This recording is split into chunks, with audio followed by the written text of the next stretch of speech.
Hi guys, welcome to the third part of the video. In the first part we had seen how we can set up the ID and we can get started quickly with the Nucleo board that I have shown you earlier. If you haven't seen the video, the link is in this video's description. You can go and check it out there. Then in the second part we saw how the CPU architecture is designed and what are the main components of the CPU, as well as we looked into the core of the Cortex M CPU. Now in this video we will be taking a dive into the code and we will take a look at the vector table, the GPIOs, the clock gating mechanisms, and we will also look at the board schematic like the hardware wiring diagram, and in the end we will be blinking our LED using the hardware abstraction library that we have. So stay tuned, let's start. Now we head over to the IDE. The whole time I have mentioned it as an IDE. What is an IDE? An IDE is like an integrated development environment which provides all the essential components including compilers, the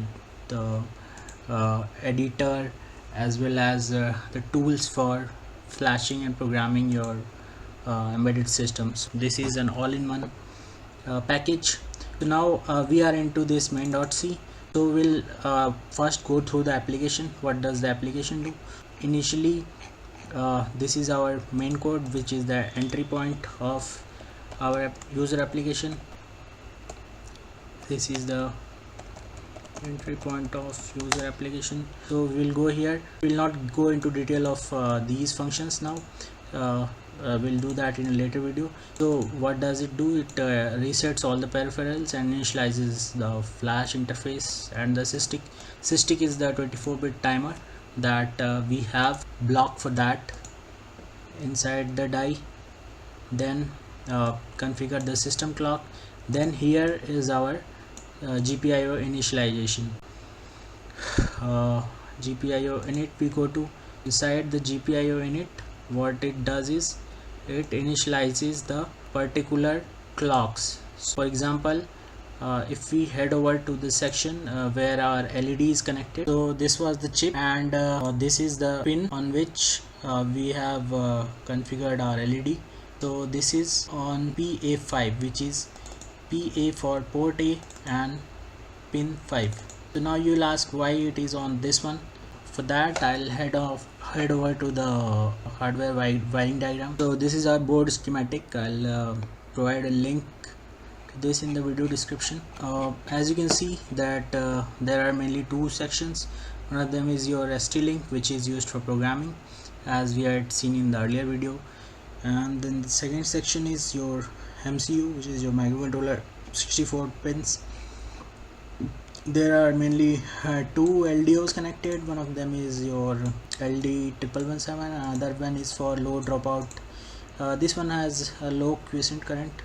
And then this is our microcontroller, so MCU LQFP64 package. From here what you can see is pin 5 or PA5. This is the solder bridge, and here it is connected. The LED is connected, the green LED is connected to this one. So there are two solder bridges which are by default closed, SB42 on and SB21 on the board. Our target is to blink this LED PA5, this green LED which is on PA5. Now we'll head over to the code section.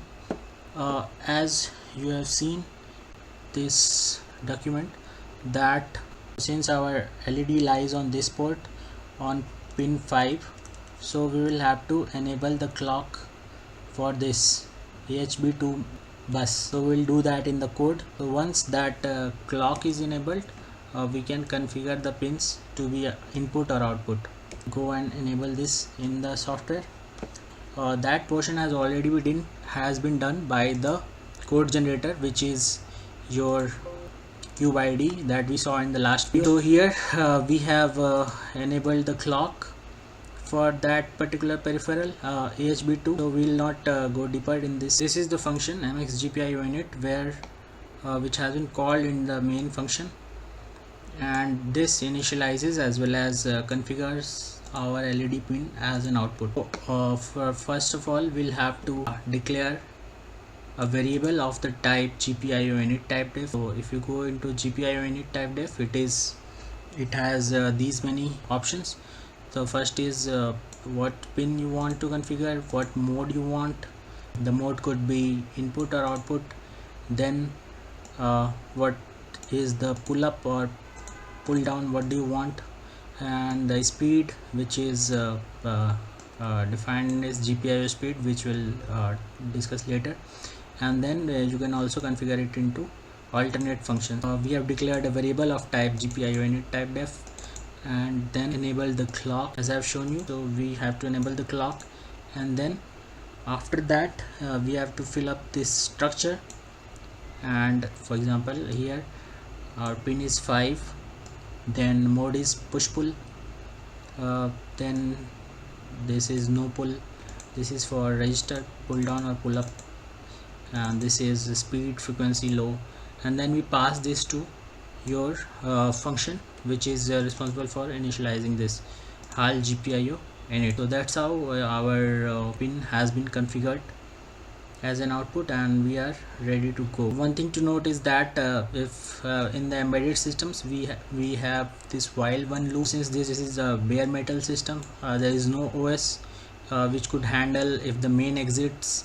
So we will write all our application code in while one. Start with what we want to do. We will see what are the drivers that are required for GPIO and what functions does it provide. So we will go to this section, HAL driver. So there will be driver for our GPIO. This is the one. We will go into this one. Now we will see what are the functions does it provide. You can see in this window also, you can see the hash defines and everything are outlined in this window. There are our functions for initializing, deinitialization, read pin, write pin, toggle pin, lock pin, XT. This is for external interrupt. We are interested in this one, HAL write GPIO pin. Copy this one and we will fill it up in our main. So we'll go to the main. We have already written it, but we will fill it up. Our GPIO is GPIO A. We have to pass a pointer to the memory address. Then our pin is GPIO pin 5, then pin state is set. We are ready to go.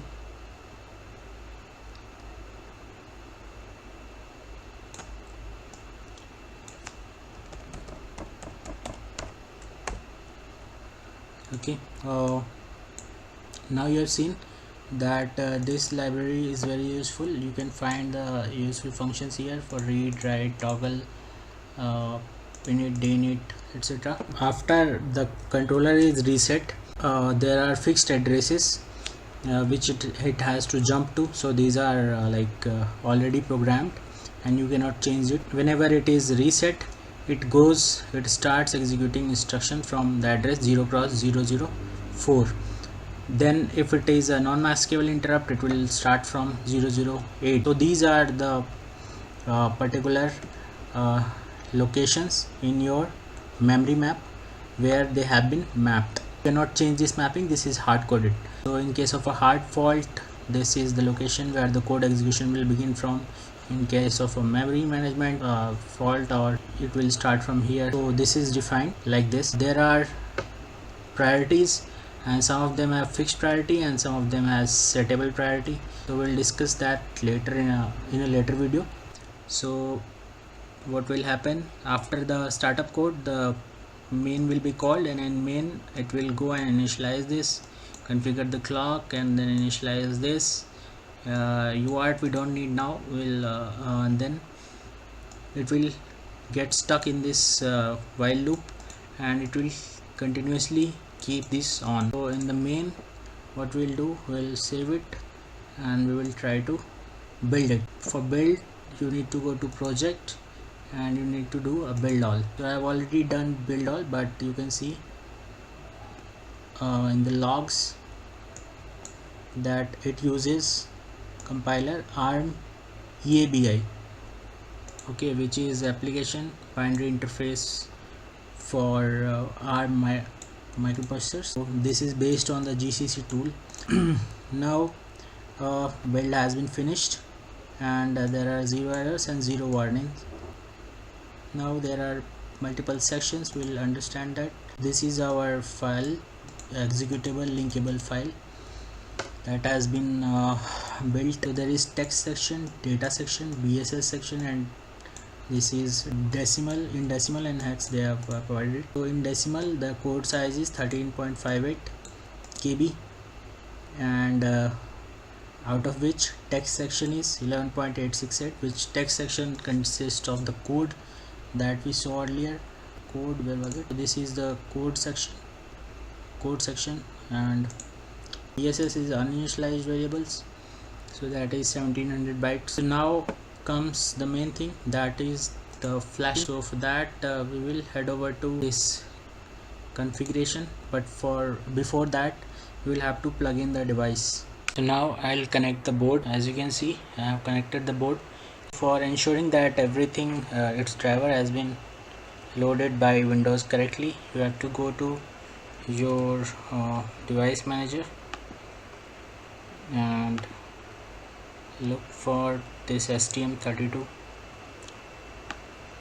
See, the ST-Link debug has been successfully loaded. The driver has been successfully loaded by this Windows. Now we can go ahead and proceed with the programming.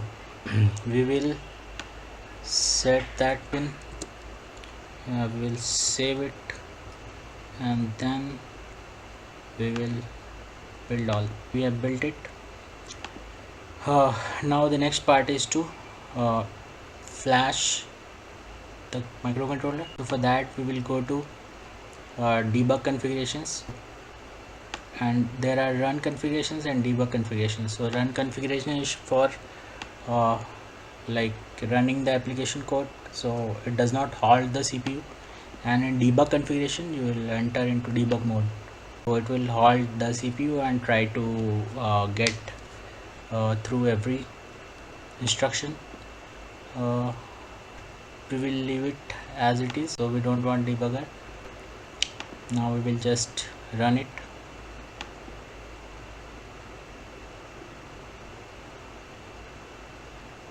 So as you can see, the LED has glown. So this is our LED PA5 that we are able to successfully program. Now we will do one more thing, which is to blink this LED. So for that there is another function that is already provided, which is HAL delay, and it takes an argument of how many milliseconds you want to turn it on and off. So we'll just copy these two lines once again and put it here. Now we will set and then reset, so it will be on for 500 millisecond, and off for 500 millisecond. So we'll save it and then build all, and then we will flash.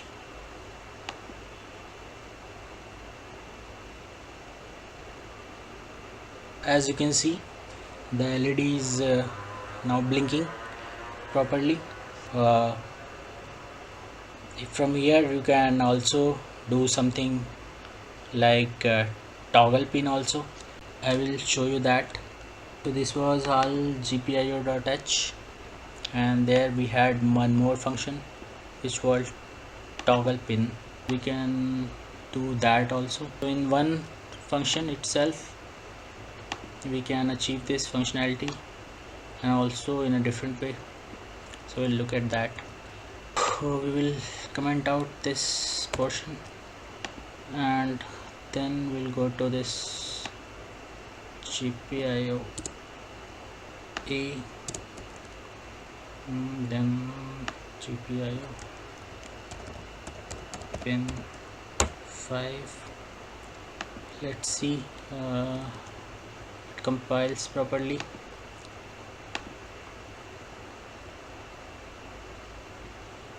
Okay, it has compiled. Now you can run.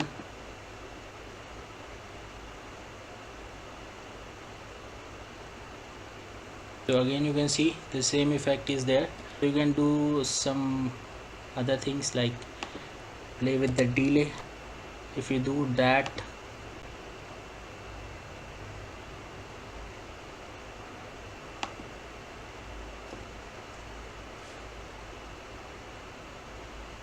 so there is some kind of effect that you can create. Overall, this was our this was the tutorial. In the next part we will take a deeper look at all the drivers and how we can write our own GPIO and other drivers. So stay tuned. Thank you. Bye.